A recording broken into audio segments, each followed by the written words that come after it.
Bonjour et bienvenue dans la première partie de cette vidéo numéro 6 consacrée au théorème de la valeur finale.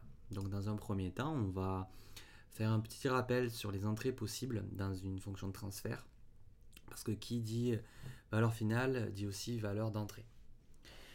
Ensuite, on va tout simplement, je vais vous montrer le théorème et on va l'appliquer. Alors les entrées possibles, il y en a plusieurs, on les a déjà vues, mais faire un petit rappel, il y a la fonction de Dirac qui est censée être d'une intensité très importante sur un intervalle de temps très court. Elle est représentée par le delta de t dans le temporel et 1 dans la place, donc facile à exploiter. Et la fonction échelon qui est représentée dans le domaine temporel par la fonction unitaire par exemple, et en la place nous donnera 1 sur p. Si on a 3 u de t, ça sera 3 sur p par exemple. Ok. Donc que dit le théorème? Voilà ce qu'il nous dit. Limite de lorsque t tend vers l'infini de f de t, donc dans le domaine temporel, est égale à la limite lorsque p tend vers 0 de p grand f de p. Donc on est passé du temporel au domaine de la place, et ce changement de repère, de domaine, nous a modifié en fait les bornes des limites et nous a fait rajouter ce p. C'est une multiplication par p. Donc là, il y a une démonstration à ça, mais je ne vous demande pas de la connaître. D'ailleurs, on va même pas la voir pour continuer le cours. Alors, on va l'appliquer directement. Je l'ai mis dans un petit coin pour s'en rappeler. Voilà un exemple d'une fonction de transfert avec en entrée c de p et en sortie s de p.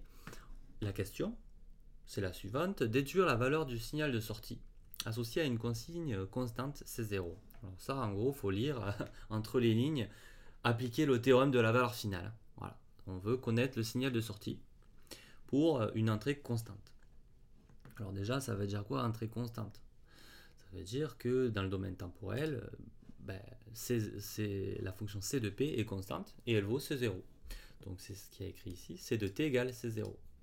Et donc dans le domaine de la place, il faut transposer en Laplace, faire la transformée de la place de C0, donc C de P, grand C de P, égale C0 sur P.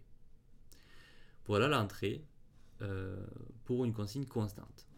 Ne pas oublier ce sur P, et c'est là où beaucoup d'étudiants font les erreurs. Donc si j'applique ça, ma sortie, c'est bien l'entrée fois la fonction de transfert, donc c'est l'entrée C0 sur P fois la fonction de transfert. Jusque-là, pas de souci. Et ensuite, on peut appliquer le théorème de la valeur finale. Donc là, je l'ai repris, mais je l'ai appliqué à S de T. Donc ça me donne S de P. Donc je remplace, puisque S de P, je viens de le calculer. Voilà, donc c'est limite lorsque P tend vers 0 de P fois C0 sur P, etc.